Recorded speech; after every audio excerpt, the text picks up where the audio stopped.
Happy morning, sir. Happy morning, madam. Yeah.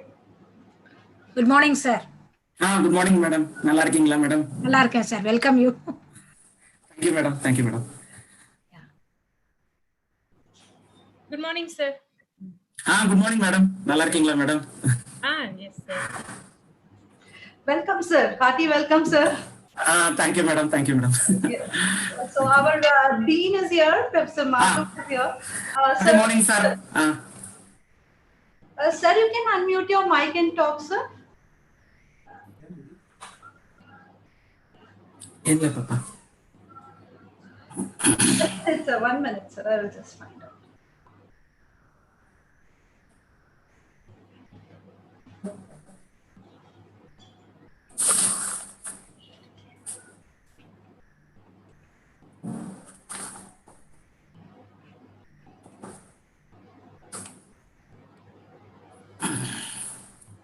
So please, you can unmute your mic now, sir.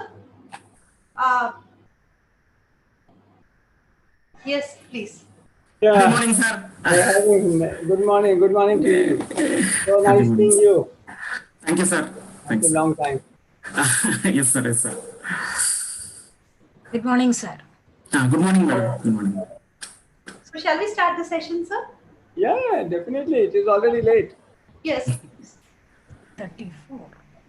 A very good morning, everyone. I welcome you all to the next interesting session of the week-long international webinar on COVID-19, webinar organized by Department of Biochemistry and Molecular Biology, Pondicherry University. Today, we have with us an expert researcher and excellent orator, Professor V. Gopal. Professor V. Gopal is the head of pharmacognosy and academic registrar in the Mother Teresa Institute of Health Sciences, Pondicherry. He is also the principal of College of Pharmacy. He is a great researcher in the field of pharmacognosy and has successfully guided 25 PhD students and 34 MPharm students. He has published more than 150 international papers in reputed journals and filed 3 patents and has presented around 275 scientific talks in the conferences. He has also given 300 plus health related programs in All India Radio, FM, Doordarshan, etc. He has received several awards like Outstanding Community Service Award, Achievement Award for Excellence in Pharmacy Education, Anna Teresa Award, National Best Teacher Award, Kavi Sudar Oli Award, Marandal Mamani Award, Siddharatnam Award, and so many other awards. The whole work, they won't be enough to list his laurels. We are extremely happy that you are here with us today, sir, and I extend a hearty welcome to you, and I request you to kindly deliver the lecture. Thank you, sir. Sir, can you please hear? Happy morning to one and all. At the outset, I would like to express my gratitude to the Honorable Vice Chancellor, to the Director, to the respected Dean, sir, and to the entire family of the Department of Biochemistry and Molecular Biology for having given me this wonderful opportunity of being with you today morning. I will just start my presentation.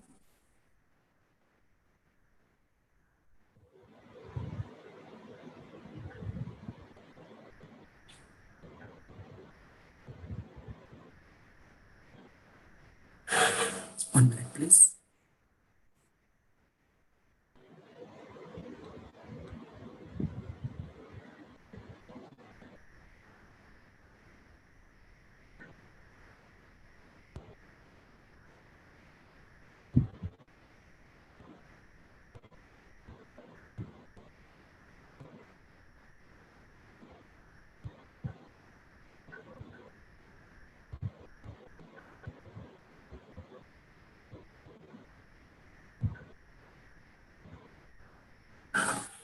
Am I audible? Am I visible? Yes, sir. Is my PowerPoint clear? Yes, sir. Perfect. Okay, thank you. Yesterday morning, a small kid in my neighborhood was reading his daily class notes. The class notes was on dividing animals into herbivorous and carnivorous. So he was reading it. Instead of reading it as carnivorous, he was reading it as coronavirus. That is the fear this COVID-19 has installed in the minds of people. Before, we were dependent on brick institutions. In advanced institutions, we had brick and click institutions. Now, everything has become only click institutions. Everything is virtual learning. 3 days back, one of my faculty came up to me and said, "Sir, henceforth I will not take any class online." I asked him, "What happened?" "No, after finishing an online class, I asked the students if they have any doubt. And one student raised his hand. So I unmuted him and then I permitted him to ask the question. He said, in between your lecture, one madam came and went. Is that madam your wife, sir?" So he was totally taken back. And he said, henceforth, I am not going to use this classroom. virtual classroom. So this is the way in which we are having a few teething problems. The other day, one of my students' grandmother wanted to call me. So I permitted her. She said, see, this is a home. In this home, you are encroaching your classroom. I would like to remind you of a small story. A passerby in a forest took rest under a tree. There was a small nest on the tree and there was a family of birds. The birds were making a lot of noise. The mother bird was feeding the young one and the young ones were very happy receiving the food and they were making a lot of noise. So this noise was disturbing the passerby who was sleeping in the shade of the tree.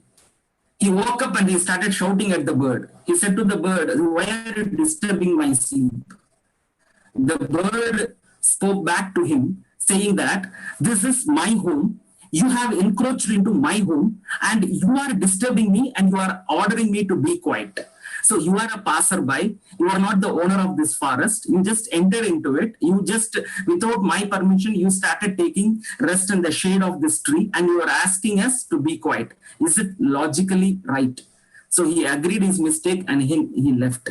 So this was a parable which the grandmother quoted me and said, you have encroached into our home and slowly you are disturbing the home setting. So is it right?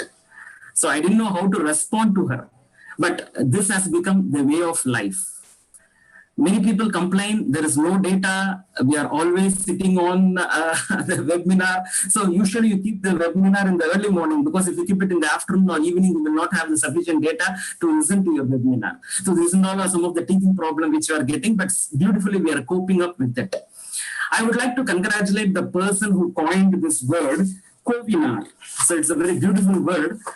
Usually we have it as webinar. So because of COVID, we are forced to have a webinar in the name of Covinar. So beautifully coined. Congratulations. I also congratulate the entire organizing team for very systematically having done, and all the topics that have been chosen are excellent. So in the next 45 minutes, I would like to share my experiences on the thought-provoking lessons learned from COVID-19.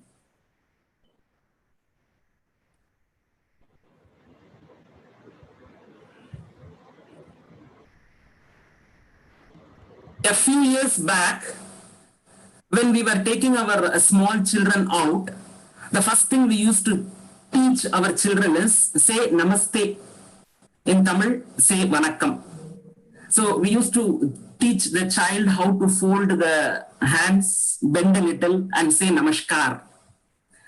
But with the advent of modernization, we started teaching our children giving shake hand.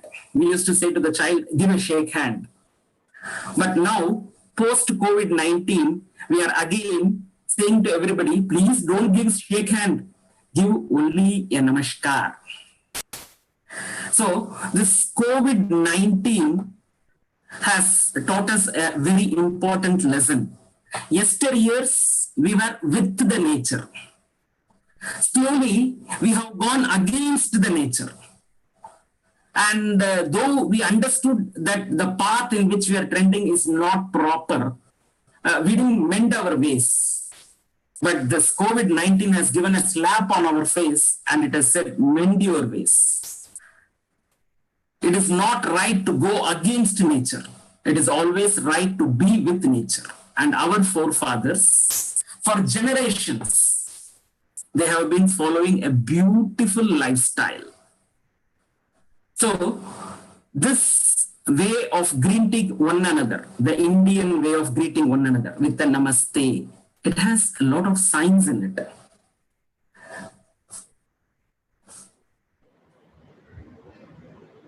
First, it prevents droplet infection. My infection, let it be with me. Your infection, let it be with you.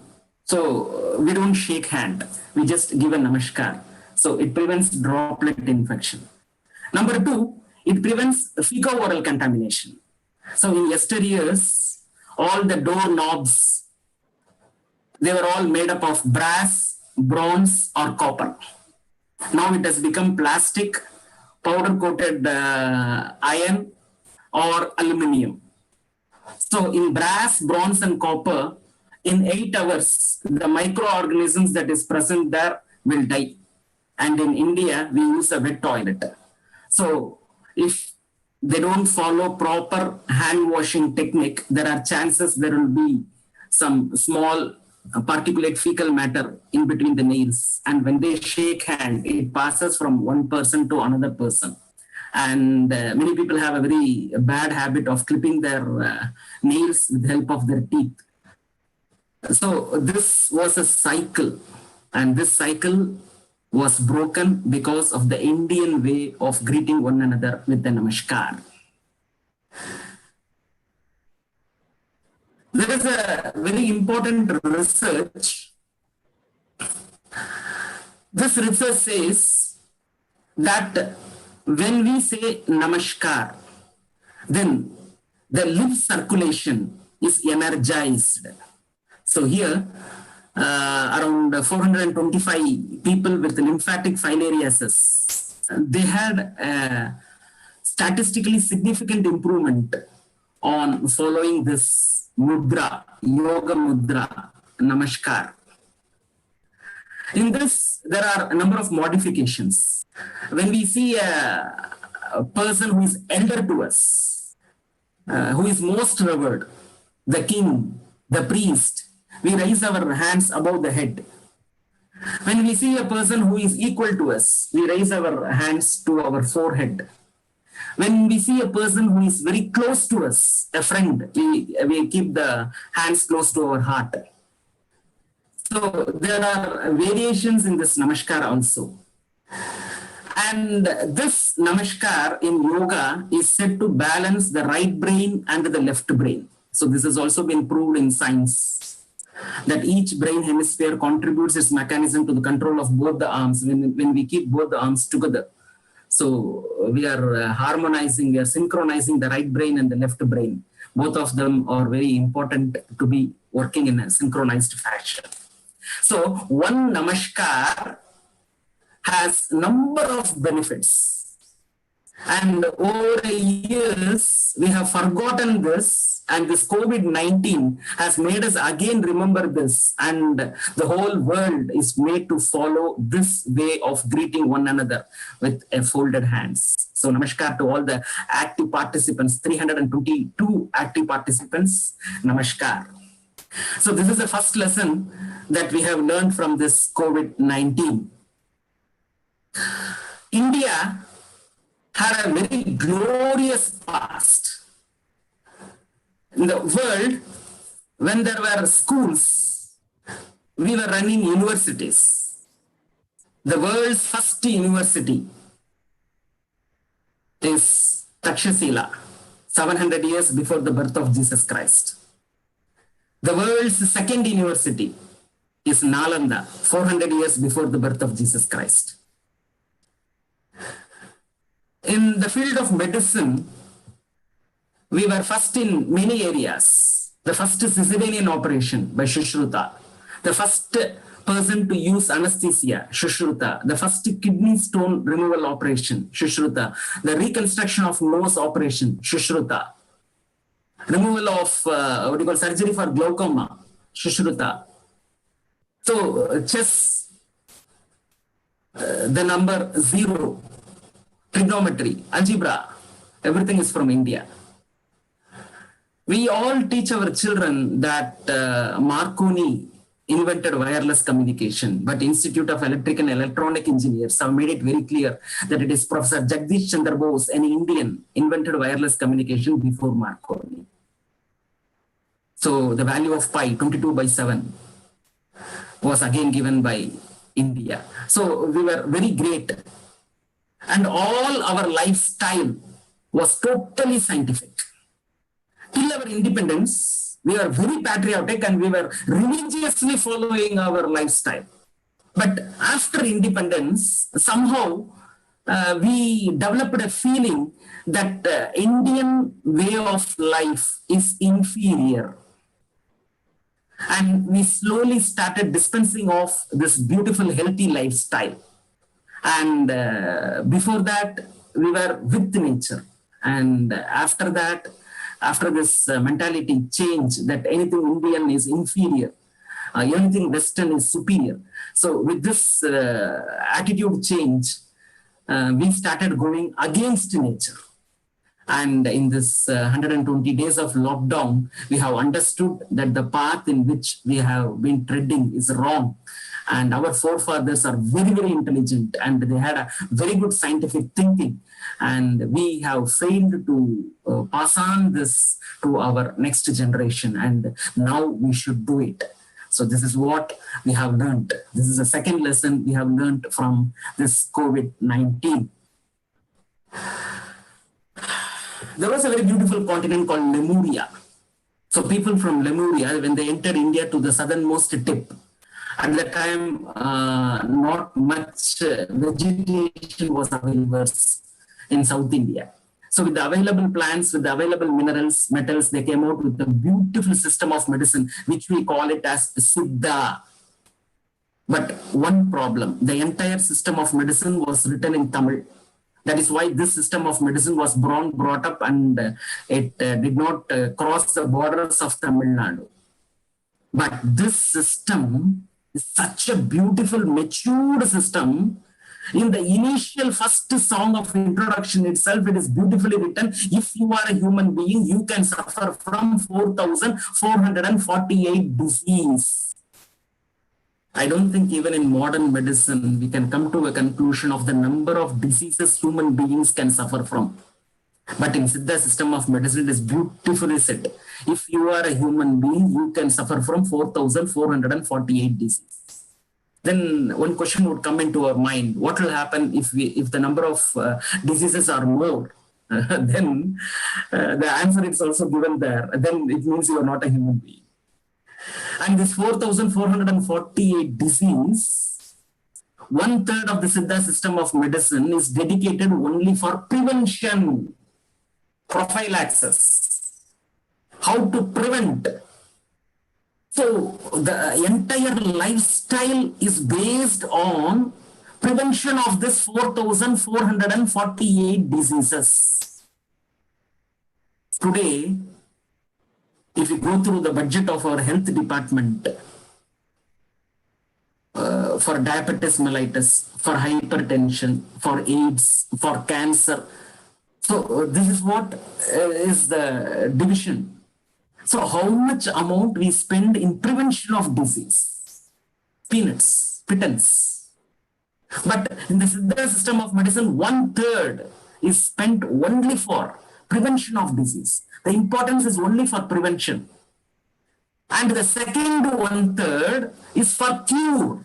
There is nothing called management. Here today we speak everything called management. Diabetes mellitus can be managed. But about cure, the hypertension can be managed. But cure, arthritis can be managed. What about cure?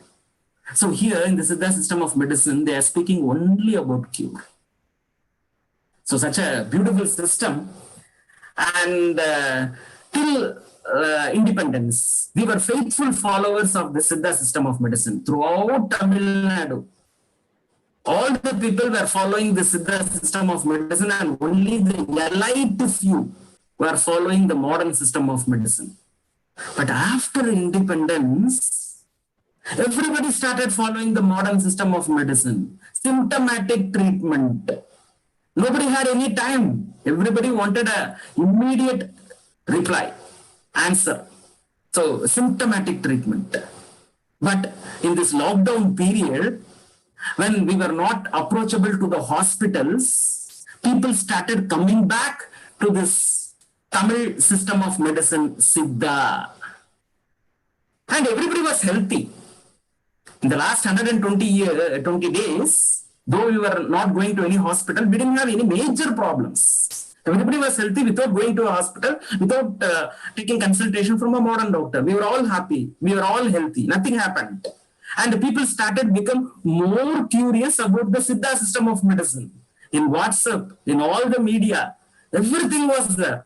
Right from rasam, the Indian cuisine, rasam. It's a food, nutraceutical, functional food. So somebody said it is useful for corona, but who tested it? But anyway, everybody started making rasam and tasting it. So the Siddha system gained popularity post COVID-19. That is one good thing. And it has become a beautiful hunting ground.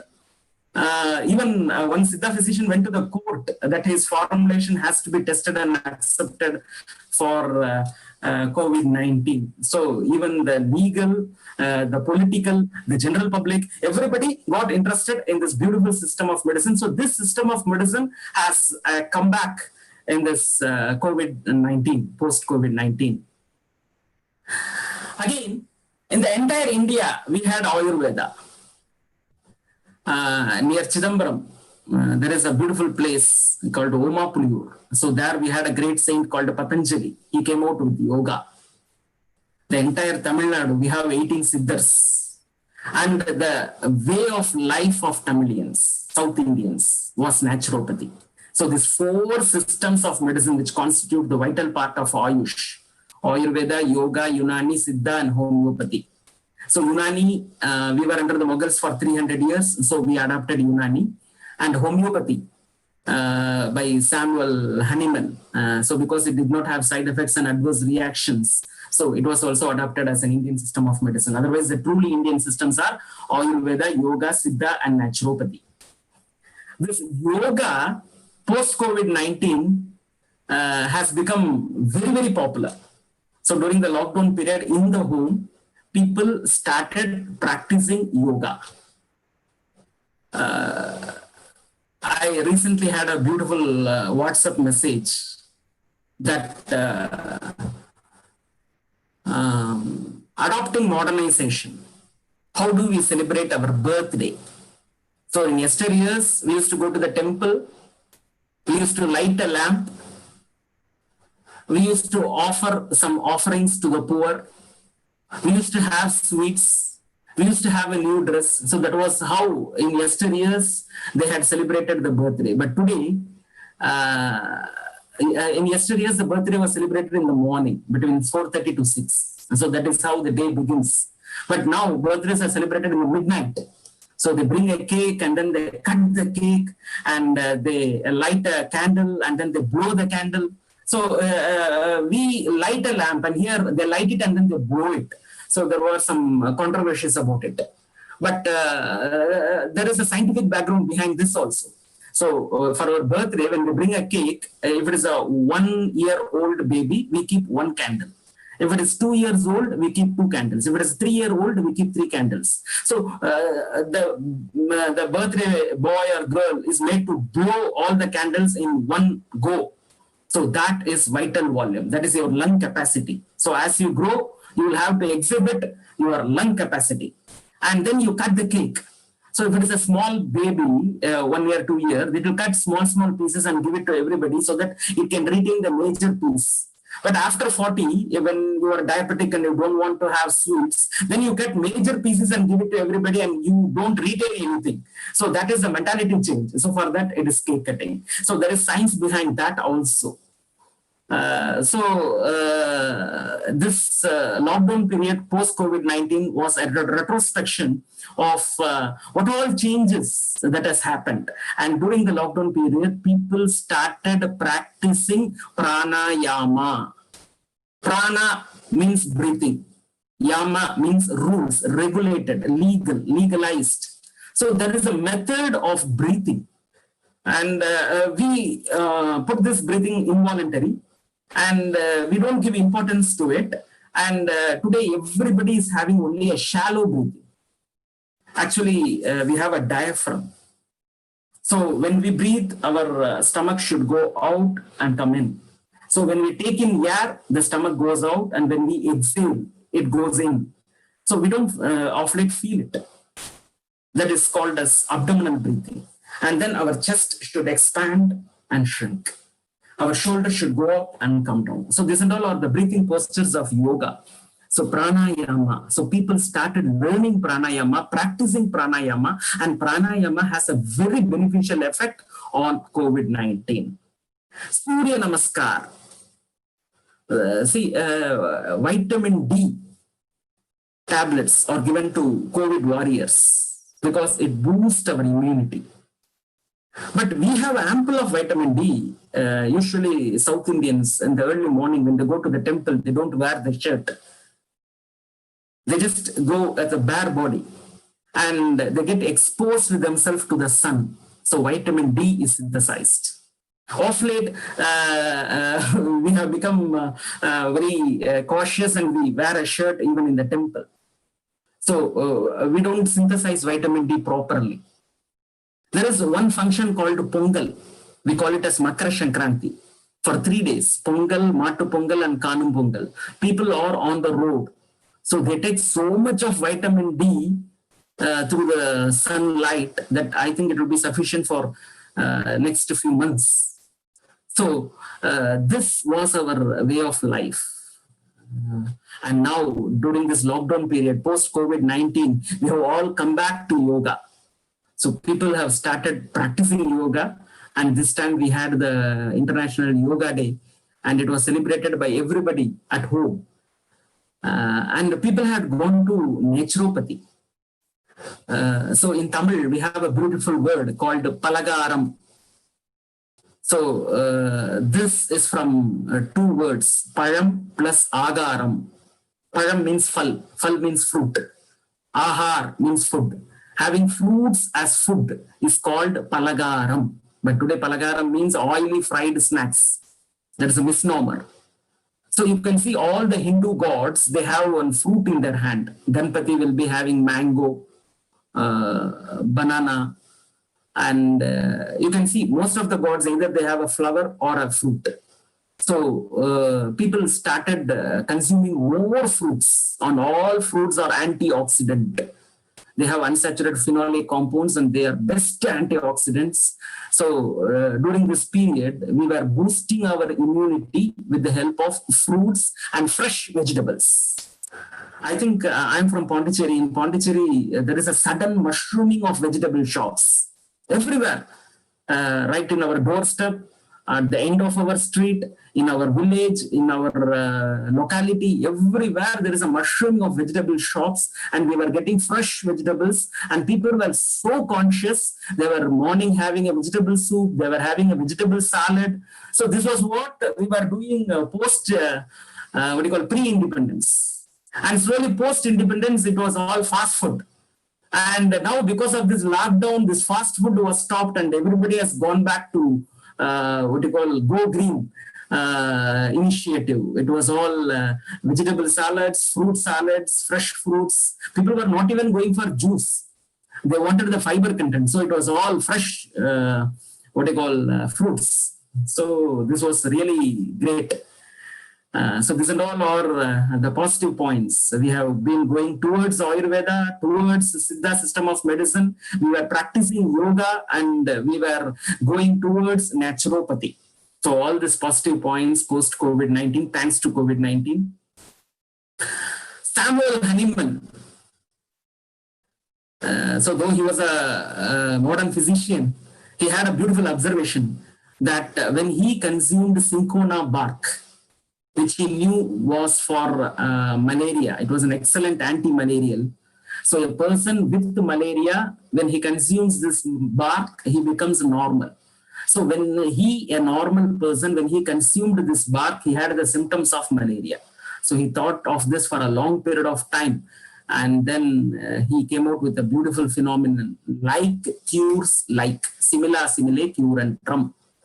And during his period, he had prescribed for infections with symptoms similar to corona, Arsenic Album 30. And this Arsenic Album 30 has now got a thumping comeback. So everybody was distributing Arsenic Album and this homeopathy system of medicine.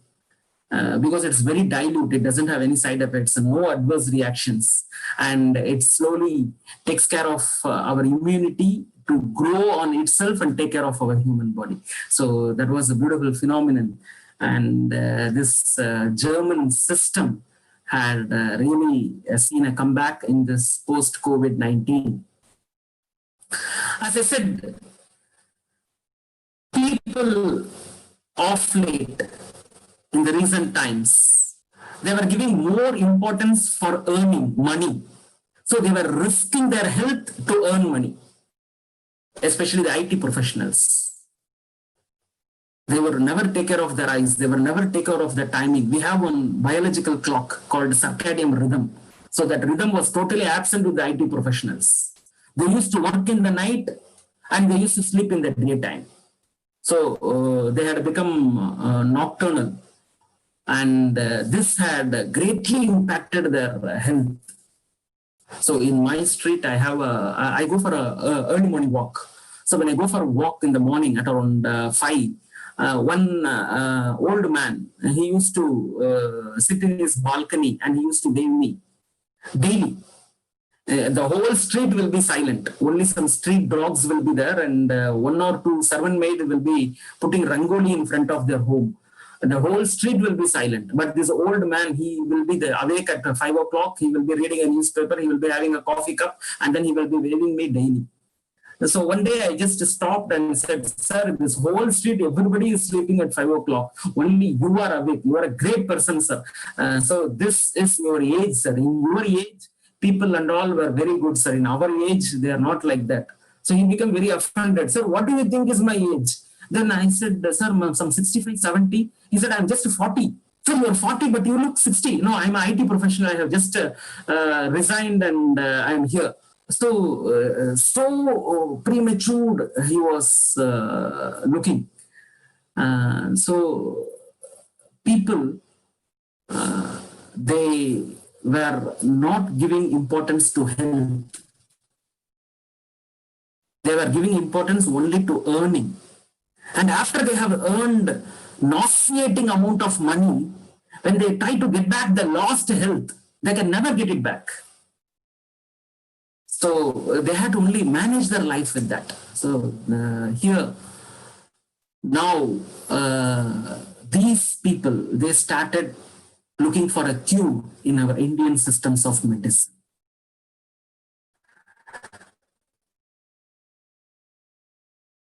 In yesteryears, a green gold called a turmeric was very, very popular. And of late, in the last 50 years, turmeric was slowly sidelined. And during this COVID-19 period, this green gold, because it is yellow in color, had a great comeback.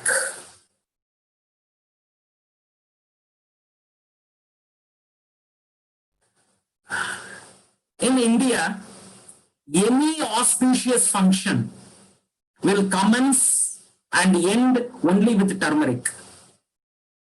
Even when they write an auspicious letter, an invitation that a baby is born, naming ceremony, if somebody is inviting, or if it is a wedding card.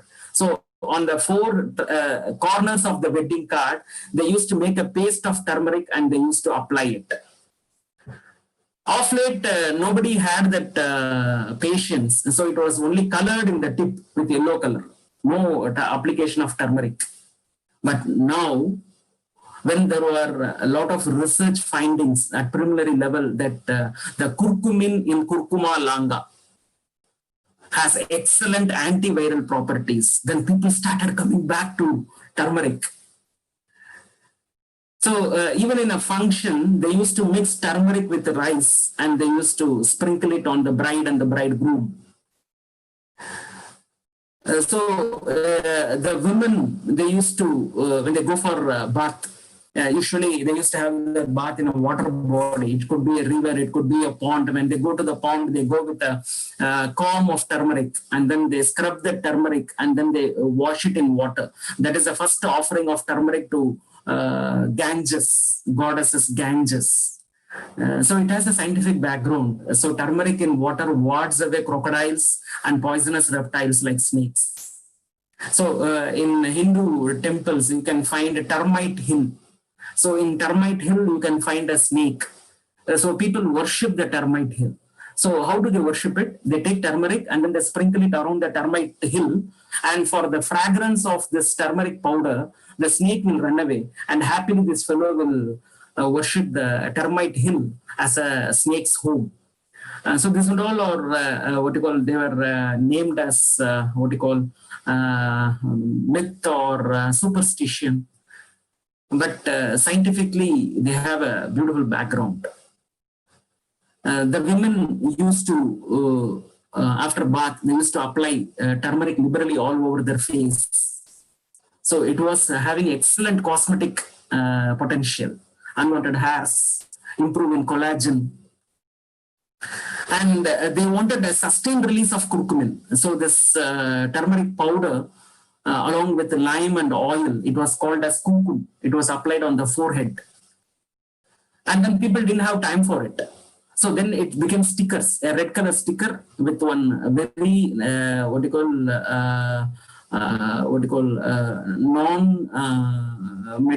you can call it as an industrial grade gum. So people who used to use the stickers, they used to get dermatitis, blackening of the skin.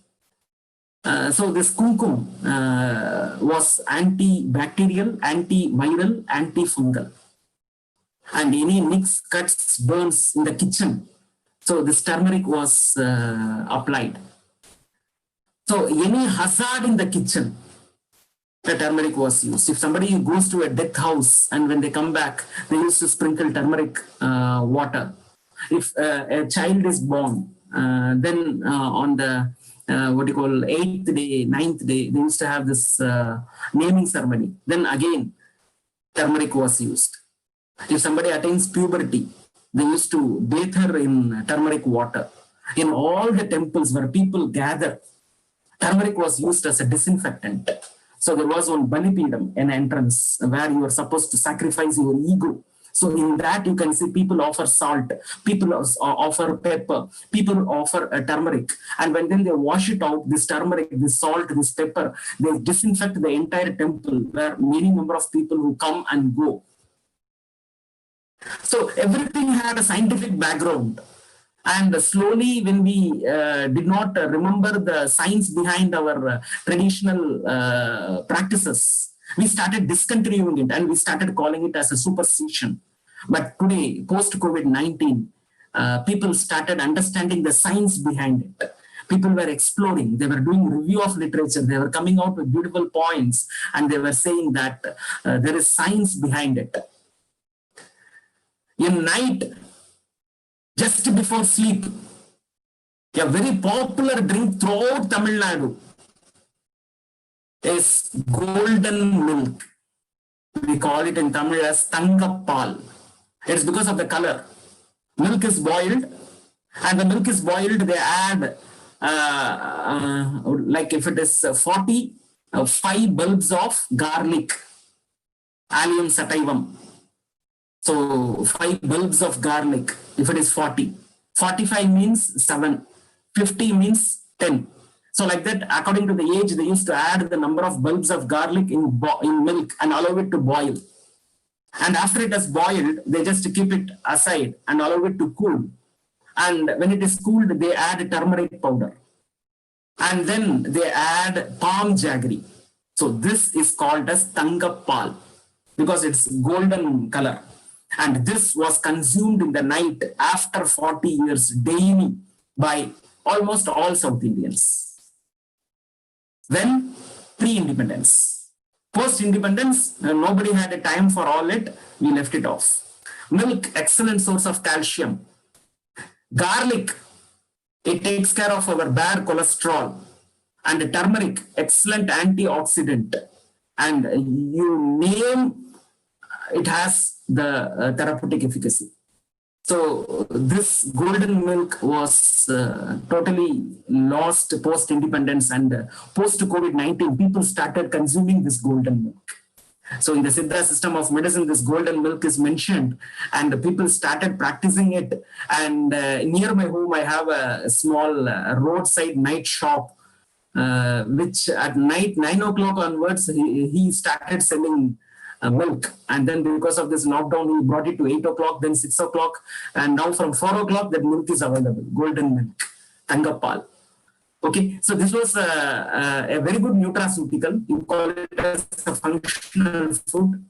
now we can do research on it, make a monograph of it, and if you can, after 40 years, if you daily consume this golden milk, you will be healthy. And this golden milk has garlic, and when you take garlic raw, you will be having a bit, what do you call, ulcer type symptoms. So when you boil it in milk, there is not that. And along with palm jaggery, it is said to increase the bioavailability of allicin, and this turmeric, so curcumin, and now they have starting adding pepper. So this is very good for the symptoms of COVID-19. So people have been taking this golden milk. And here, this is one slide where I wish to bring up all the clinical data available on curcumin. So this and all are the clinical studies that has been done on curcumin. You can see what this green gold, the potential of this green gold. In yesteryears, in every home, they had a small kitchen garden where they were cultivating this turmeric. And in Makar Sankranti, Pongal, they used to take out this turmeric plant and it was tied on the pot where they cook this beautiful dish, Pongal. So you can see it is useful clinically, it is effective in neurodegenerative diseases, for different types of cancer, excellent antioxidant activity, viral diseases, inflammatory diseases, metabolic diseases, skin diseases, cardiovascular diseases, and others. So you can see the potential of curcumin. So that is why we were so liberal in use of curcumin, but because of synthetics, now nobody has time to make this curcumin powder, so they buy it. And when you buy it, it is adulterated, it is substituted, it is sprayed with synthetic colorants. When you buy turmeric, you have to take a pinch of the turmeric and put it in a glass of water. So if it is artificially colored, you can see the color dispersing immediately. So that could be one test that you can do. And we have one DART, detect adulterants with a rapid test. So it is from FSSAI. So if you go to the FSSAI website, you can download this DART. You can get all the tests that you can do at home for this turmeric. In yesteryears, we never used to purchase turmeric powder. We used to purchase only the calm, and we used to scrub it and use it for cosmetics. We used to powder it and use it. You know, the Mixi advertisements in yesteryears, it was, if the Mixi can powder turmeric, then it is of good quality. But now nobody does it. And before, people who were practicing medicine as a service. But now slowly profit has entered. When profit has entered, then ethics will take the back seat. Similarly, in the case of preparation of medicine, in food, so everywhere it is profit. So when profit comes in, ethics goes back. So in turmeric, which is supposed to be highly divine and religious, there are a lot of adulterants, substitutes. So we have to be very cautious, and always it is better to make turmeric powder at home. And the stability of turmeric is very poor. So we used to freshly prepare turmeric powder. So all these are areas where we can do a lot of research.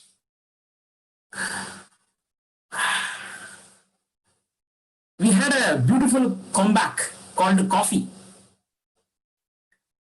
During this lockdown period, all the tea and coffee shops were closed. So we didn't have any other alternative. We have to prepare coffee at home. And a person who is addicted to coffee cannot be without coffee, especially in that particular time, 10:30 in the morning, 4:30 in the evening. So you need a cup of coffee. Early morning bed coffee. So all Tamilians had a beautiful habit of having bed coffee. So they used to have coffee in the bed. And pre-independence, people were taking chicory coffee. There was a root called chicory intibus. So this root is available almost throughout the southern part of Tamil Nadu, where red soil is there. So they used to just cut and remove that entire rhizome. They used to peel the outer skin, make it into small pieces, dry it and powder it. That was called as chicory. The plant is chicory intibus. And this powder, they used to mix it up with coffee. And do you remember the ratio? 50% coffee, 50% chicory. When I was young, we had a lot of coffee shops where they used to roast the seeds of coffee. Coffee Arabica is a very good tree, and from the tree you get the berry. You have to take the matured berry, allow it to ferment, and then you have to wash it. Then you will get the seed. You have to dry the seed and roast the seed. You will get the fragrance. So that is coffee. And this coffee powder was 50%, and chicory was 50%. Then science started developing. Then they found out that coffee has caffeine. Caffeine is a xanthin derivative. It is a central nervous system stimulant. Then the same research was done on chicory. They said chicory doesn't have caffeine. So chicory is an adulterant.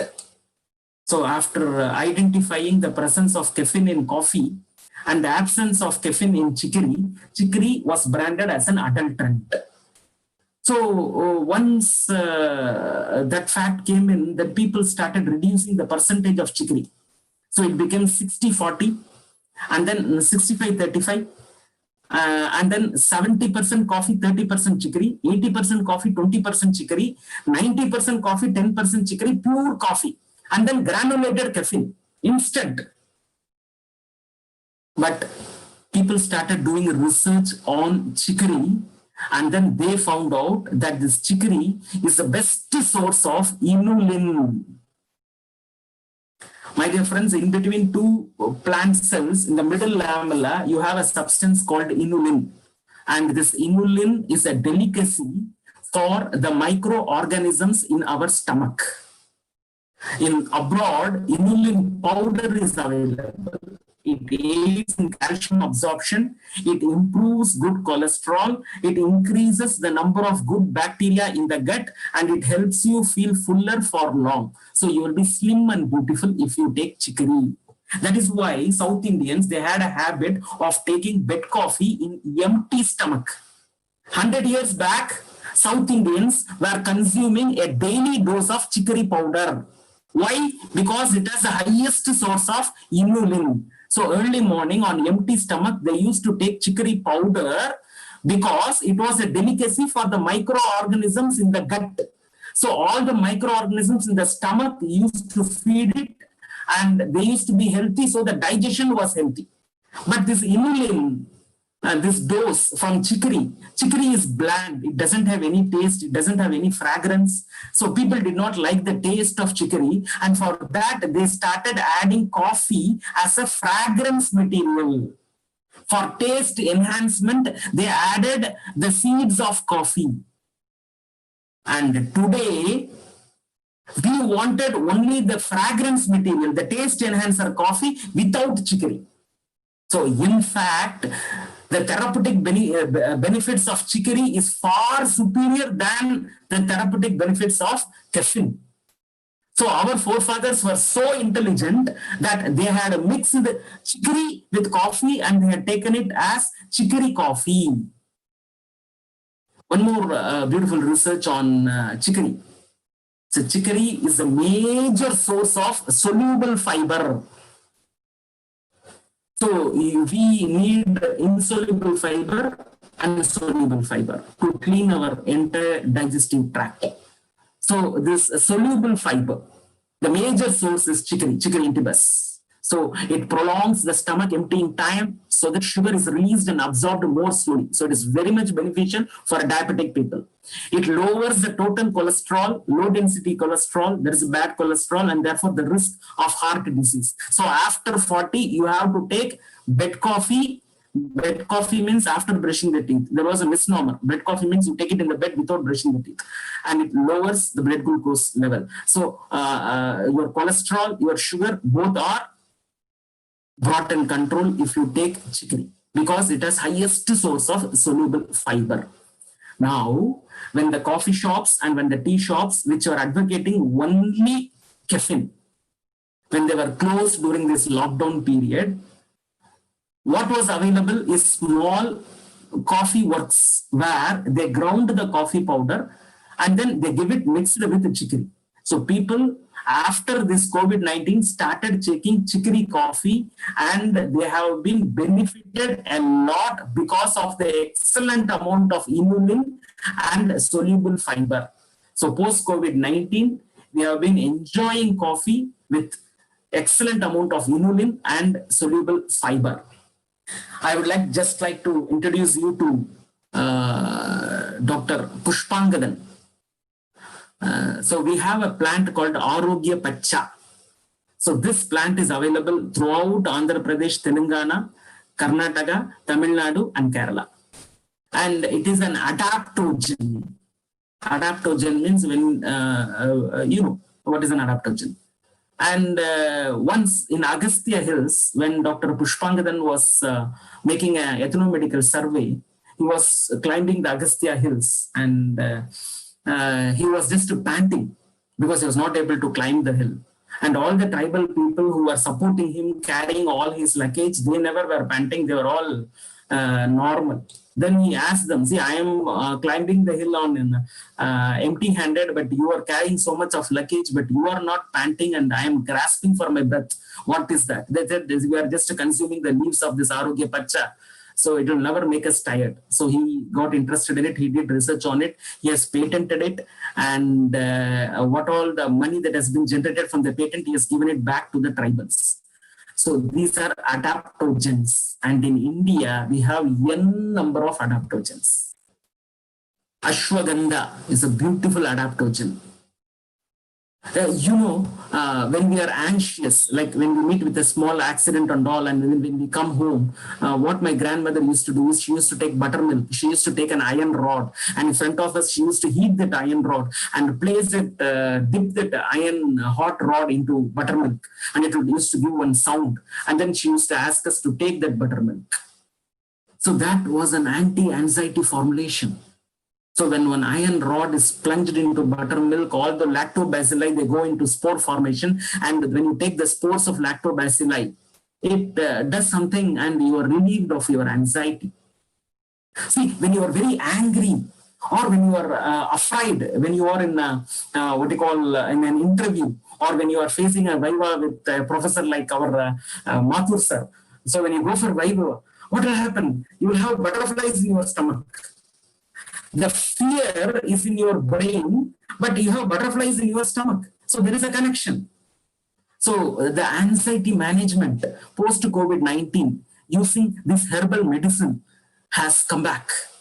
People were very anxious, especially when you watch the TV, when you watch the news, and nothing else was there to watch. Everywhere news, corona going there, corona coming here, be away from corona. How can you be away from corona? You just improve your immunity. Have a daily dose of vitamin D, have turmeric, have fruits, have vegetables, be happy, maintain your anxiety. What will corona do to you? Nothing. So that was the mentality people started developing post-COVID-19, a very healthy mentality. So all the adaptogens that are in the various systems, like we have Ayurveda, we have a Siddha, we have a country medicine, we have a native medicine, we have a home remedy. In all this home remedy, we had adaptogens, and all these adaptogens are very popular post-COVID-19.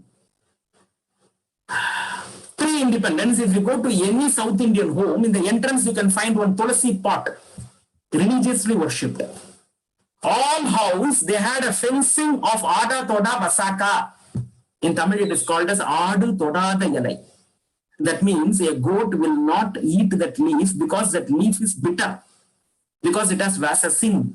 So that is why it was used for fencing. In the background of every house, there was a neem tree, there was coleus plants, and every kitchen had a kitchen garden. In the name of modernization, right from individual houses, we started going to apartments. So our garden was in the balcony. And slowly from original plants, we were into plastic plants.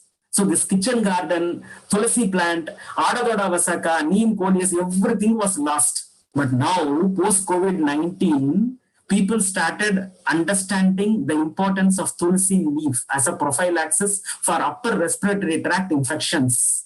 So if you go to a Vishnu temple, they give you tulsi as a prasad. You consume tulsi. In tulsi, in the leaf, there are glandular trichomes, and these glandular trichomes have volatile oil, which has excellent immunity boosting agents and antiviral property. So tulsi has to be consumed. So there was a sudden demand in tulsi. So people started buying tulsi plants and started growing it. People were taking Adatoda Vasaka. The formulation bromhexine has its origin from Adatoda Vasaka, Vasasin. So people were growing back Adatoda Vasaka. People were interested in taking neem leaf. People were interested in taking coleus. They had nothing to do. They were resetting, revamping their kitchen garden. Pudina, malli, all these plants, coriander, cumin, all of them were started growing in the home. So gardening was the only thing people could do post COVID-19 during the lockdown period, and that has made again a comeback for Tulsi plant, Adatoda Vasaka plant. People were going towards neem plant and coleus plant. The neem plant have been given the divinity symbol, so it is considered as divine. So people used to tie a yellow cloth on all neem plants and make it divine. So had it not been done, the neem tree would have been vanished from India. Because it was given a divinity status, we have number of neem trees. So this is a way of preserving nature. Otherwise, all neem trees would have been cut and they would have become all our windows and doors. So we would have lost our neem tree. See, we all came across the Taxol and this Taxus baccata, Pacific yew. We had ample of the plants in India. But once Taxol was discovered, all the plants were cut. Because you get Taxol only in 8-year-old plants, and all 8-year-old plants were cut off overnight. We didn't have the forethought or the far-sightedness to grow Taxol. Just that's all. Today, in the Siddha system of medicine for COVID-19, Andrographis paniculata, we call it as Nilavembu, has become very popular. And there is sudden demand for Nilavembu, Andrographis paniculata.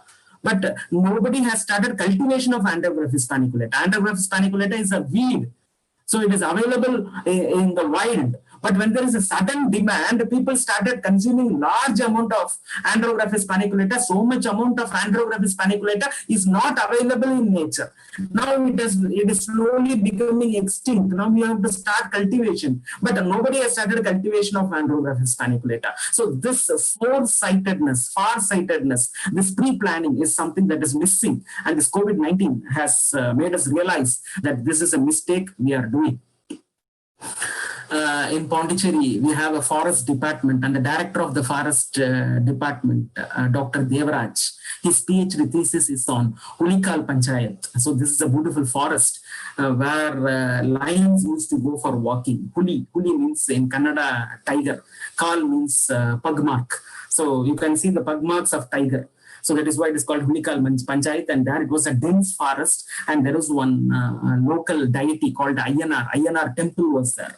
Now what happened is there was a belief that if you go to the temple alone, the god Ayyanar will come and attack you. So people used not to go alone. So in the afternoon, 12 o'clock, they used to join as a group. They used to burst crackers and go there and worship the temple. And then behind the temple, there was a beautiful spring. They used to collect the spring water and come back. The water was very tasty. It was used for making various snacks. And they say even that the Ooty Varki was initially made from this water, and that is why it was very tasty. Of late, because of modernization, people said that it is superstition that a god will come and attack you when you go to the forest alone. So people started going it for party. Initially, they had some small parties, and then it was a party place. And slowly, electricity was introduced. All the trees were cut. The forest was slowly cleared. All the animals and beautiful birds that were there, they went deep into the jungle. And slowly, floodlights were introduced. Tea shops, restaurants, hotels started coming in, and the climate change was there. And when all the trees were cut off, the spring that was behind the temple, it started drying off. So there was no water. It was on the top of a hill, and without water, what will do? People started coming down. The tourism, the party place, everything was lost, and now it has become a place for illegal activities.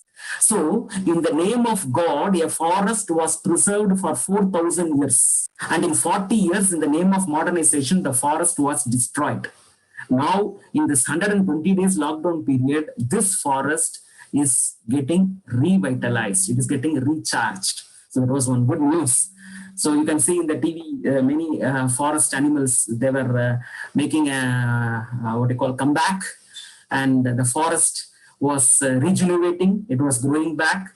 The air was more clean. and it was the pollution level had come down, and slowly Mother Earth was healing herself. And we were able to understand how cruel we humans were to Mother Earth in polluting her. And that was a very good sign. Now, this post-COVID-19, one formulation that was very popular, that is very popular, is called Nilavembu Kudineer. Kudineer is an aqueous decoction, freshly prepared aqueous decoction of Andrographis paniculata. That doesn't mean that Andrographis paniculata is the only ingredient. There were 9 other ingredients, and all these ingredients were in equal proportions. These 2 Kudineers, one is Nilavembu Kudineer and another one is Kaba Jora Kudineer. So both are polyherbal formulations, both are the same formulation, aqueous decoction. So both of them have become very popular post-COVID-19, but we have a lot of things to think and do. Point number 1, both of them are official formulations. You can manufacture them only with a proper manufacturing license. But the sad part was, everybody was manufacturing it. It has become a cottage industry.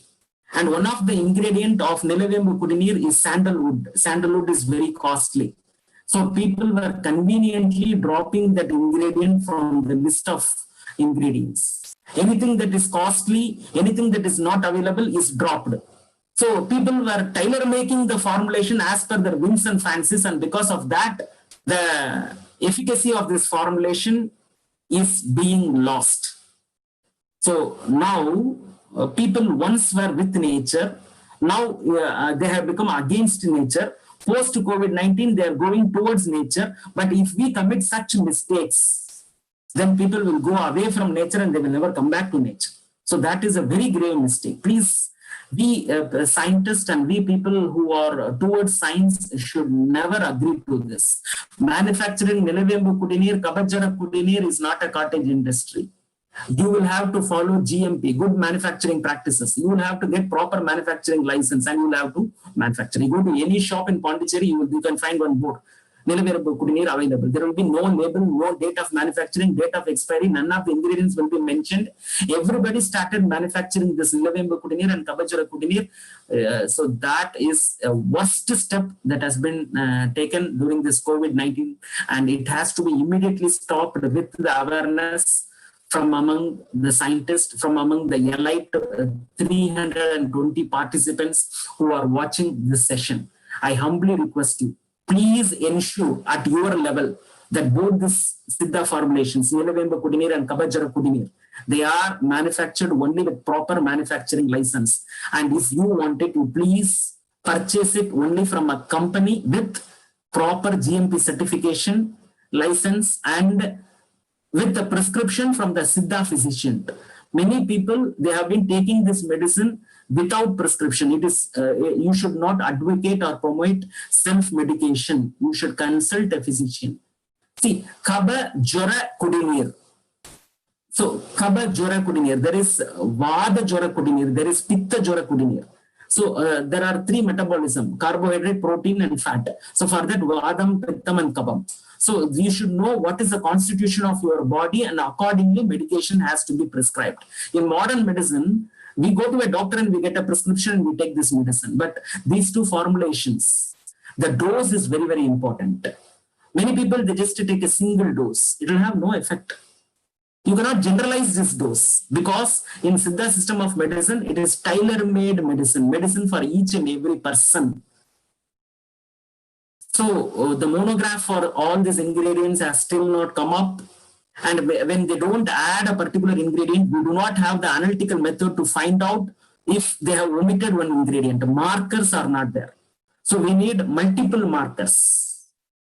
So we need analytical method because it has number of ingredients. In each and every ingredient, there are minimum 40 phytoconstituents. So put together, it becomes 400 to 500 phytoconstituents. For that, you have to find out markers. So the analytical quality control of this formulation is the need of the hour. So I humbly request all the 380 participants to please take up this as your passion research project. So if you are in Tamil Nadu, you have access to all these ingredients. you can develop a monograph, you can develop quality parameters, you can contribute your might to make this formulation a better formulation. So this is the need of the hour. So this is a time to show our patriotism by improving the quality of this formulation. So this Nilavembu Kudineer, the shelf life of this Kudineer is only 3 hours. But many service-oriented organizations used to prepare this Kudineer in the morning and keep distributing it till the evening.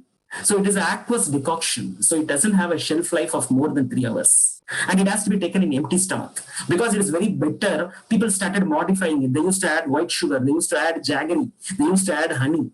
All these modifications are not permitted. It is an official formulation. You cannot make any change in that formulation. But this is what we were observing from my side. Whatever it is possible, we were trying to create awareness that this should not be done. But people have been doing it. So they are towards the Siddha system of medicine. We are happy. But the system has to be used in the right perspective. So Chinese, they have a Chinese herbal pharmacopoeia. Korea, they have the Korean herbal pharmacopoeia. British, they have the British herbal pharmacopoeia. Africa, they have the African herbal pharmacopoeia. So they all take care of their traditional medicine very beautifully. So as Indians, it is our duty to take care of our traditional medicine. It is our duty, it is our responsibility, and it is a mark of patriotism. We will have to contribute whatever knowledge, whatever way we have to make these formulations of good quality so that it will have excellent efficacy and the whole world, the human community can be benefited by these formulations. So this and all are the ingredients of Nilavembu Kudineer. Andrographis paniculata, it is a weed. Vetiver, Santalum album, it is very costly, so people don't add it. And then Gingiber officinale. So here there is a problem. Gingiber officinale, the rhizome, the outer skin have to be removed. So in Tamil, it is beautifully said that injiki pura nanju. So even in Tamil Nadu, when they make a tea, they make a ginger tea. So while making a ginger tea, they just cut a small piece of the rhizome, they just crush it and put it in boiling tea, and then they make a ginger tea. Now, this rhizome is underground modification of the stem, and being underground on the skin, you can find a lot of harmful microorganisms. That is why you are supposed to remove the outer skin, clean it, and then use it. So when you dry it, it is called as sukku. So in Tamil, there is a beautiful proverb, Sukukku minjina, marundu illai, Subramanyarukku minjina, devam illai. So there is, they say this drug is the superior drug, and it is said to be equal to that of a god. So it is only in that perspective they were mentioning about this drug. So this ginger has excellent antiviral property. This is the piper. So this piper, because of the presence of piperin, it is not only used as a bioavailability enhancer, it is also boosting our immunity, and it has excellent antiviral properties. Cyprus rotundus. So all these 9 ingredients will have to be added 1:1 ratio. Recently, I purchased one powder for research purpose, and it had only one ingredient, Andrographis paniculata. Because the name of this formulation is based on this one ingredient, they have added only one ingredient. So this Andrographis, because of alphabetical order, that is the first ingredient, and hence the formulation was named after that, Nilavembu. And the bitterness of this ingredient used to mask the taste of other ingredients. So it is Nilavembu Kudineer.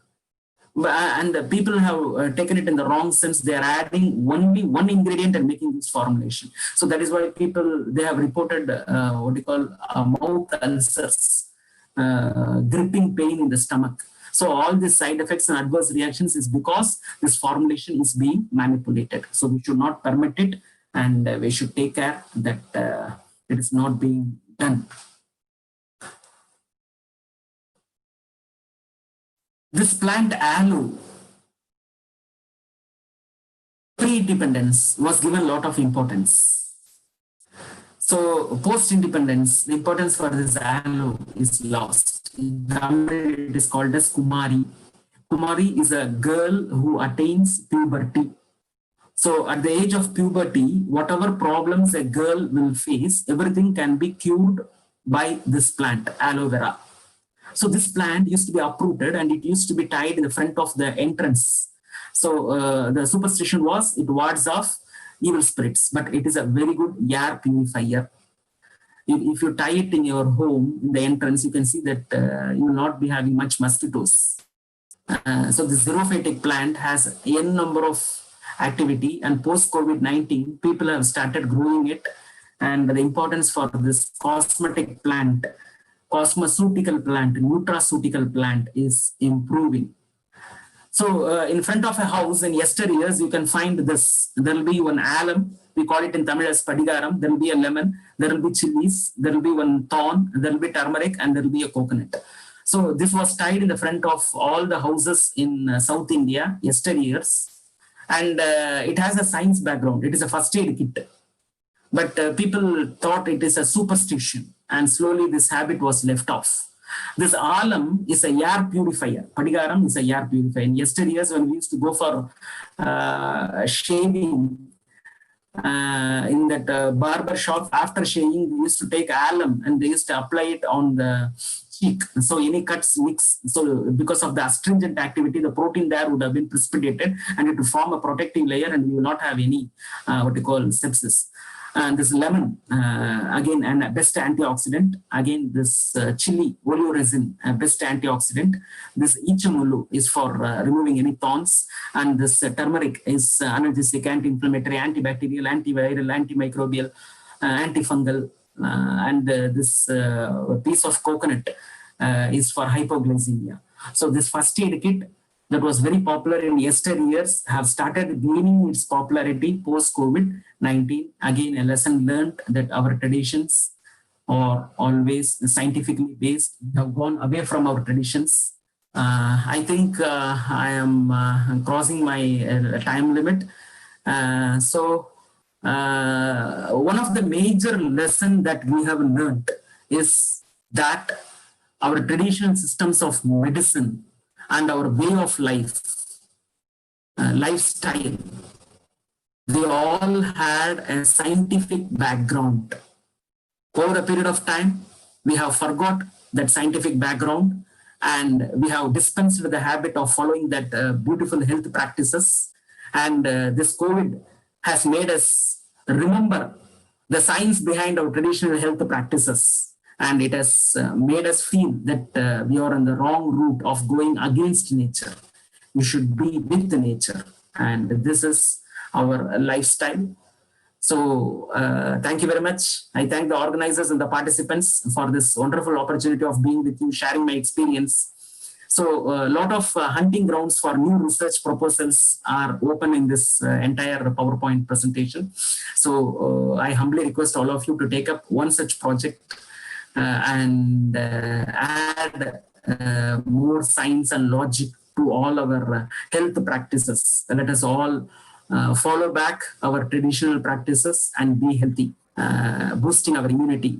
Let our community be safe and healthy forever. Thank you for your patient listening. Thank you, organizers, for this wonderful opportunity. Thanks a lot. I'm open for questions.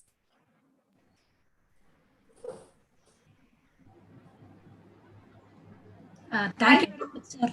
Thank you very much, sir, for the wonderful and lively talk. I should say here that I'm a great fan of your talk. I'm sure that all participants would have enjoyed your lecture. Thank you, ma'am. Thank you. The session is now open for discussion, and I request all the participants to post the questions in the chat box. I request Dr. C. Subbulakshmi to moderate this question and answer session. Yeah. Thank you. Sir, it was really a very informative session. There were a lot of Thank you, questions, and participants are writing a lot of messages that it's been very informative and valuable, inputs that you have given. And I've chosen some questions. So the first one is from Venkateshwar. He asked whether the new COVID-19 disease was already predicted by the Siddha medical system. Beautiful question. Thank you very much, Venkateshwar, for this nice question. In yesteryears, the whole South India was under one umbrella. And in Andhra Pradesh, now we have one place called Nandial. In Nandial, there was a Siddha practitioner. We call him as Brahmangaru. And this Brahmangaru has written a book called Kala Jnana. So this book actually is now in Telugu. So in the Kala Jnana, he has mentioned that in the Srivari, this once in 60 years, we get this year. So as per our Indian tradition, we have 60 years and there is a cycle. So cycle of 60 years. So this Srivari, this year is a very dangerous year where we will have a lot of natural calamities, and he has predicted that we will be suffering from this pandemic. The name is a bit different. We call it as COVID-19 coronavirus, but he has named it as Korangi. And so he has given a lot of inputs of how we will have to overcome this COVID-19. It is all beautifully written in this book called Kala Jnana. This is of Andhra. Now, in Tamil, we had a beautiful saint called Idai Kadar. So this Idai Kadar, he has given a lot of inputs, during the similar corona season, during yesteryears, that is once in 60 years, during the Srivari year, we used to get it. So during his period, there was a corona. So what he did, he had isolated himself in a hillock. And throughout the pandemic period, he had some goat, and he has reared that goat by feeding them with the leaves of calotropis. In Tamil, we call it as irukku. So goat, right from the young age, if you practice feeding them on calotropis, because during the pandemic, all the trees, he says, will die. So at the time, only the calotropis plant will be available. And when he built his house, he had mixed rice grains along with mud, and he has built the wall. So when this goat used to feed on calotropis leaf, it used to have itching sensation. It used to come and rub its body on the wall. And so the rice grains that were a part of the wall, they used to fall out. He used to take the rice grains and remove the husk and start eating it. So he was so pre-planned. This physical distancing was practiced during the period of Idai Kadar. And he has beautifully written about this act. And in yesteryears, when we go out of the home and when we come in, we used to remove our footwear at the entrance. We used to wash our leg. We used to wash our hands. We used to gargle, and then only we used to come in. So this was a practice in almost all homes. We call it as Tavaram. Tavaram is a place where there will be a bucket of water, turmeric water, or salt water, where we used to wash our hands, legs, gargle, and then we used to come in. Slowly that habit went off. Then with the slippers, they started coming into the drawing room, into the reception. Now in many bachelors places, they don't remove the shoe. The shoe is just beneath the cot. Now, post-COVID-19, people have started following it. So they wash their hands, they gargle, and then they come back. So right in Siddha system and in Ayurveda and in our tradition, there is a lot of mention about this COVID-19 and methods how to overcome it. So everything has been clearly mentioned. So thank you very much for this nice question and your active participation. God bless you. Thank you, sir. Thank you for the answer. And the second one is from Sagar Kumar Behra. He asked whether the technique used by our present day surgeons is different from Sushruta's technique. Thank you, Sagar, for this nice question. See, the major problem is after Sushruta, for 300 years, we were under the Mughals. And then for 200 years, we were under the British. So 500 years of slavery, and both the Mughal period and British period, they did not give any importance to Ayurveda. Ayurveda was totally sidelined. All the documents pertaining to Sushruta Samhita, Charaka Samhita, everything is lost. What is available now, we are not able to decipher it properly because the language, the thinking process, everything is different.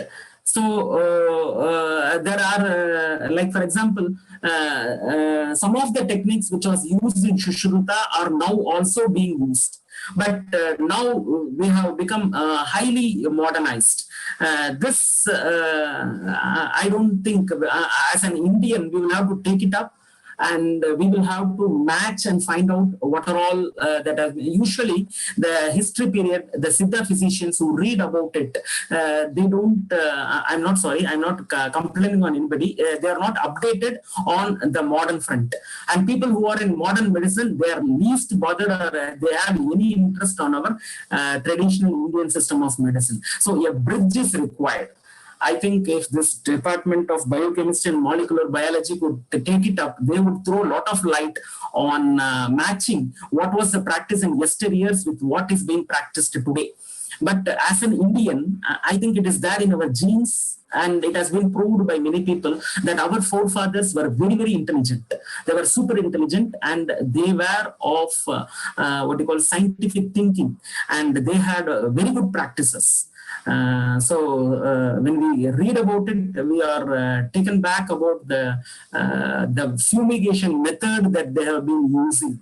The vaccination method that they have been using. In West Bengal, there was a concept of vaccination, such a beautiful concept. We all say Jenner is the father of vaccination, but in India, we have been practicing vaccination.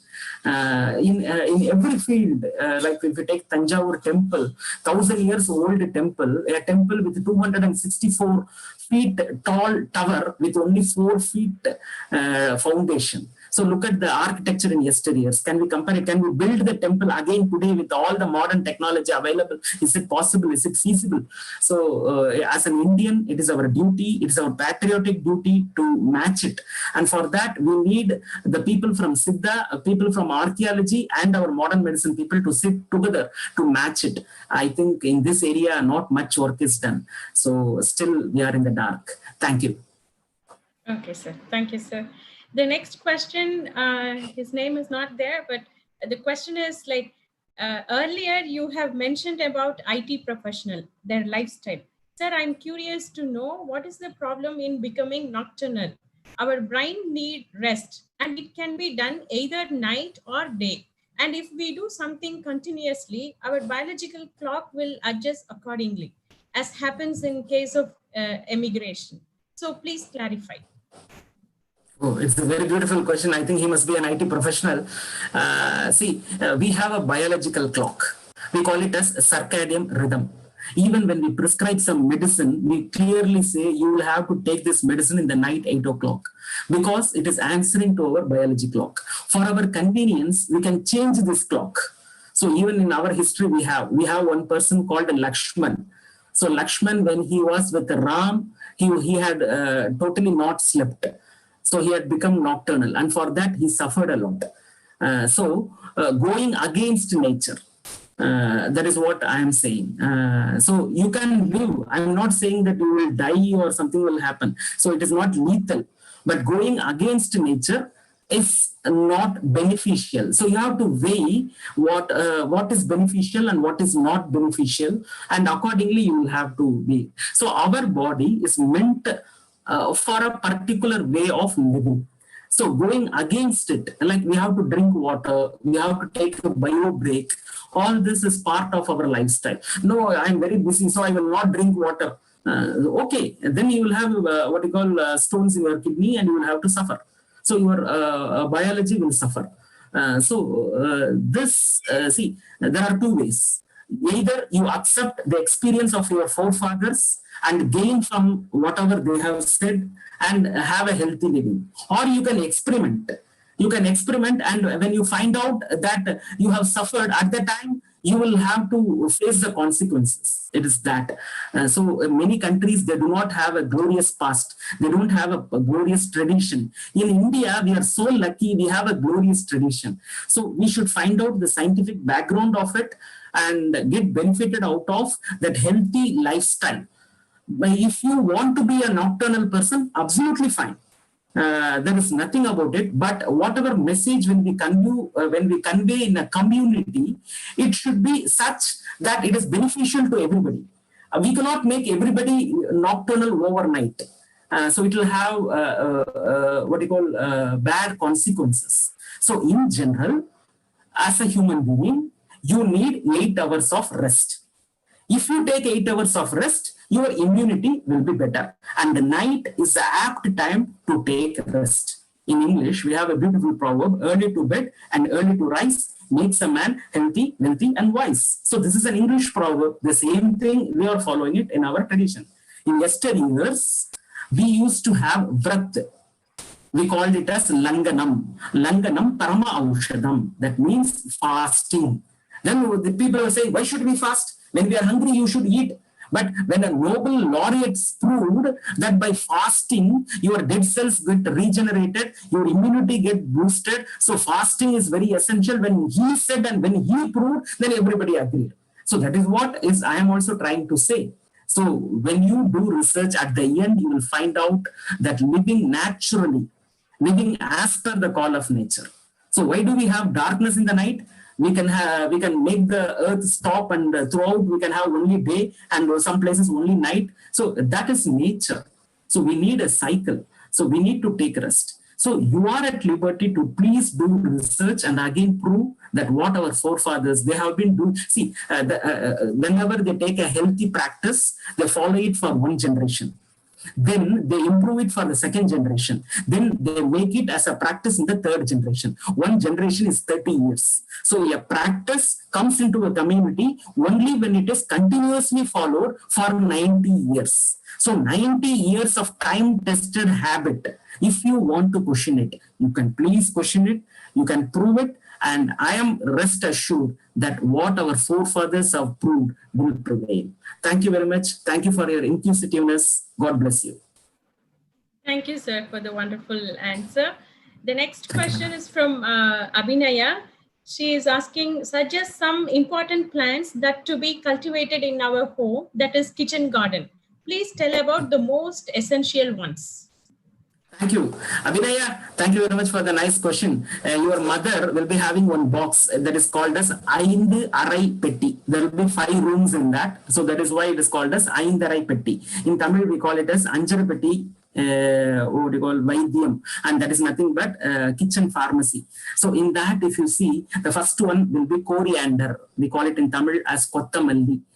So you can just take this coriander seeds, and then your mother will be having one chapati making, what do you call it, tool, a chapati kattai we call it. And then if you just crush it, all that coriander fruits, they will break into 2. And then you can then mix it up with soil and then sprinkle water. It will come out as beautiful coriander. The tender leaves, you can take it. It has excellent volatile oil. It is an immunity boosting agent. And when it comes out, you can also have the seed. So coriander is something you can grow. And the next one is ginger. When you have a piece of ginger, you just cut it and then you just place it in the soil. Just usually river soil is best for it. You just sprinkle water. You will have a ginger shoot. You will have ginger. Whenever you want, you can take up the ginger. So ginger is the second thing that you can grow. The third thing that I have already mentioned is tulsi. So tulsi in every house, you can take 2 leaves of tulsi. So it is immunity stimulant. It just clears or up your respiratory tract, and you will never be prone to any cold, flu, or any such conditions. So tulsi can be grown. Next, Adu Toda Ilai. So you can keep it in the front of your home. No grazing cow, goat, nothing will eat. It grows on its wild. You can have this. And then there is Kunis. We call it as Omavalli. In some places they call it as Karpuravalli. So this you can grow. So all these are part of your kitchen garden. This is only the beginning. You can have a hibiscus plant. You can use the leaf for cleaning your hair. You can eat the leaf. You can make a sharbat out of the what you call petals. So everything is possible. So the sky is the limit. You can grow anything and everything in your kitchen. It's only based on your interest and passion. Thank you for your interest. And next time, I wish to hear from you that you have a very beautiful and fruitful kitchen garden. So if you have a rotten tomato, you just squeeze the tomato in the soil, it will become a tomato plant. And like this, there is no end to it. You can grow anything and everything that this nature has abundance to give you. If you permit me, I'll just give you one simple thing in Tamil. Manidan kadavulidam varamta varamta என்று கேட்டான் கடவுள் மனிதனிடம் தந்த வரம் காவரம். So the plants, so it is God's gift. You can grow them at your leisure based on the availability, and they are all geographically specific. In every geographical region, you have some plants. So those plants, they grow well. Like for example, cinchona, it grows only on the hilltop. You grow the same plant in a plain, it will not have the quinine. So always go on the geographical seasonal availability of the plant. Have a nice garden. Thank you. Thank you, sir. The next question is from Siba Patnaik. She's asking, why can only Siddha medical system cure more new generation diseases like diabetes being a problem for youth also? Thank you very much for this beautiful question. As I said, the Siddha system of development, its growth was stopped 500 years back. So all the research, drug discovery, everything was done 500 years back. And in the last 500 years, we have not properly taken steps to even preserve this great system of medicine. So this, as you mentioned, this diabetes is not a modern disease. It is a disease mentioned in the Siddha. So it is beautifully said that what you call Lord Shiva was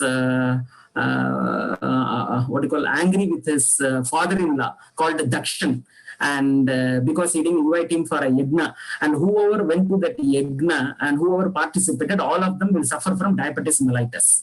So this is a story, it is a fable, it could not be true, but it is said that it has a hereditary. And in yesteryears, they used to ask a person to maturate in front of an ant hill, and seeing how the ants are attracted towards the maturation, they used to grade the diabetes. And you know doctrine of signatures. If you look at Karela, Momordica charantia, we call it as bitter gourd. The shape of bitter gourd is the shape of pancreas. So they were using bitter gourd, which has momortin, charantin, and polypeptide P. All the three are anti-diabetic. And they were taking allium, Sipa, onion. So it is also hypoglycemic. So like this, in our Siddha system of medicine, we have excellent drugs for diabetes. There is one L-epicatechin. L-epicatechin is said to regenerate beta cells, dead beta cells. But a lot of research are still pending in this angle because of biological variation, non-availability of proper documents, misnomer of the plants. So many of these formulations are lost.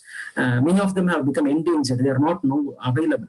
But we had beautiful curative formulations for diabetes mellitus. I think I satisfy your question. Thank you. Thank you, sir. So the next question is from Mahesh. He's asking, sir, do you think the nature is expecting something else from the humans? I guess if we find what the nature needs, will it be a solution for the upcoming problems to humans? Mahesh, you have asked an excellent thought-provoking question. Yes, nature is asking as humans not to meddle with it. See, if you go into a forest, a deer will be walking regularly in that path. In that path, all the trees, all the grass, everything will be intact. But if a human walks, you can see a path. So this is the destructive nature of human beings. So we want everything not for our need, but for our greed. So because of our greed, because of our luxurious lifestyle, and because we do not care for other things in the nature, we have been going against nature, and that is why we suffer. So nature is asking, please be with me, grow with me, don't go against me. So only three things nature is saying. And being with nature, we really enjoy life. See, we think being in an AC room is great, but it is only addicting. The same stale air, you again breathe and breathe and breathe, and you get addicted to that cooling environment. On the contrary, when the night slowly comes in, the slow darkness, and then the slow cooling, and in the early morning, fresh air, abundance of oxygen. So all this only when you feel, you will understand the greatness of nature. Between 4:30 to 6 in the early morning, you go for a walk, you will understand, you will feel how beautiful nature is. And slowly you will become a fan of nature, you will become a lover of nature. And once you love nature, you will understand that nature always loves you. Being with nature, you just eat a raw fruit, a fresh fruit, you just love the taste. Instead of you making a juice out of it, and then you add some preservatives, and then you make it into a packed unit, and then you drink it into a juice, and from that you slowly move towards synthetic juices which do not have any fruit substances in that. We are totally becoming towards a synthetic lifestyle. So being with nature, uncooked food, raw food, the taste, that needs a different mentality and a different thinking. Only when you enjoy it, you will be able to feel the greatness of it rather than me describing it. I once again say that nature is saying, please don't disturb me. Come along, we will live together. So we will be with nature. Thank you. Thank you, sir. So the next question is from Chandana. She's asking, can Ayurveda be used for manufacturing a drug or vaccine against COVID-19? Thank you very much. It's a beautiful question. Our modern method is a different way. For one COVID-19 virus, we are trying to come out with a vaccine. Now, if that virus mutates itself and it becomes a different type, or if we have a new virus which gives a similar symptom, then we have to go for one more vaccine. So how many vaccines will we take? There are n number of microorganisms. For each and every microorganism, if you go on taking vaccine, then life will be full of vaccines. On the contrary, why don't you give your immunity a chance? If you have a very strong immunity, then these microorganisms will do nothing. And that is the philosophy of Ayurveda. Ayurveda doesn't go beyond vaccines. It goes on a holistic approach. It is not symptomatic. If I'm having fever, I don't adjust my hypothalamus and bring my temperature to normal. I just find out why my body temperature has improved, why it has increased. And so I just try to find out the cause and rectify the cause. So that is called a holistic healing. So this holistic healing in Ayurveda does not have even antivirals. It has immunity boosting agents. So when your immunity is strong, so without a vaccine, you will be not affected by COVID-19 or related viruses. So that is the greatness of Ayurveda. So you need to understand Ayurveda in its Ayurvedic perspective. You cannot call Ayurveda to modern science and say, you give me a vaccine. So the philosophy is totally different. Thank you. Okay. So there are many questions, but I think we'll ask just the last one and we'll complete the session for today. So the last one is from Pooja Ghosh. She's asking, bioengineering is also going against nature. Should we stop this? Because earlier you were saying about going against nature. So she's asking whether bioengineering techniques and other research, this is also against nature. So what is your opinion on that, sir? Pooja, this is a media, and here we cannot discuss something political. So this is only a co-webinar. So whatever experience I have, whatever thought process I have, I share it with you. But instead of going for an argument and finding out who is better and then coming out with a policy decision, all that has to be done at a higher level. But in my concern, bioengineering can also be made fruitful with nature instead of going against nature. So we were very happy when we saw Dolly. But what is the end result? What is the outcome? Today, Dolly is suffering from arthritis. So, my dear friends, see, nature is too strong, is too big. Trying to putting nature into a small test tube may not work. But science, as I said, something is covered. You remove that cover. That is called discover.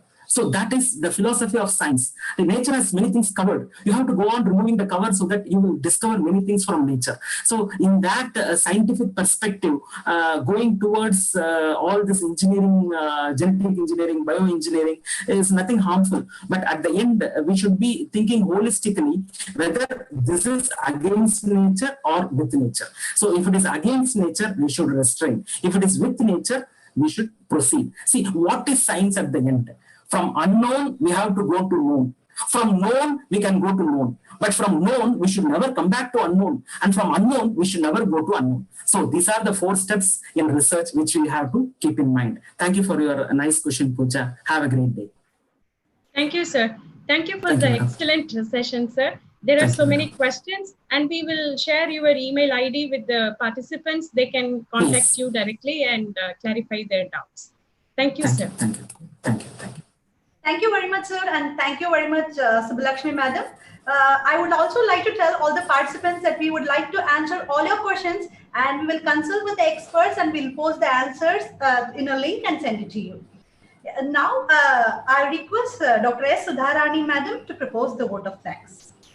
Thank you, Dr. Rukmini. At the outset, I would like to say that it is with great pleasure that I'm proposing this vote of thanks for today's session. I must thank Professor V. Gopal, Principal of Mother Teresa Institute of Medical Sciences, who made the session very interesting by his eloquent, informative lecture. Professor Gopal took us through a long journey on thought-provoking lessons learned from this pandemic COVID-19. He gave insights on the value of the great traditional practices and the scientific basis of Siddha, Yoga, Pranayama, etc. Thank you very much, sir. Professor Gopal made us realize the scientific basis of consuming fresh fruits, green, colorful vegetables, and how they enhance our immune system against many diseases, how they are protective, and through their antioxidant activity or anti-inflammatory activity, and about the various phytoconstituents of turmeric or garlic, chicory, and he also gave insights on various types of adaptogens that we can use regularly. Sir, it was very interesting. As we could see from the participants' response, they said it's informative, fascinating, impressive. All that comments were keep on coming. So thank you very much, sir, for all the information that you gave. And finally, importantly, you gave the students, the upcoming research community, young scientific community, the ideas for taking up research, and emphasized on the importance of finding the scientific basis of using the natural medicines. So thank you very much, sir, for, Thank you, madam. For giving us insights on all the traditional practices. Now I hand over the session to Dr. Rukmini. Thank you very much, Sudharani madam, and thank you very much, Gopal sir, for your excellent Thank you, madam. informative talk. I also thank all the participants for their kind cooperation throughout the session. Let's meet again tomorrow for another informative lecture exactly at 10:30 a.m. Indian time. Till then, thank you very much. Thank you, madam. Have a great day. Thank you, madam. Thank you. Thank you. Thank you. Thank you, sir. Thank you so much.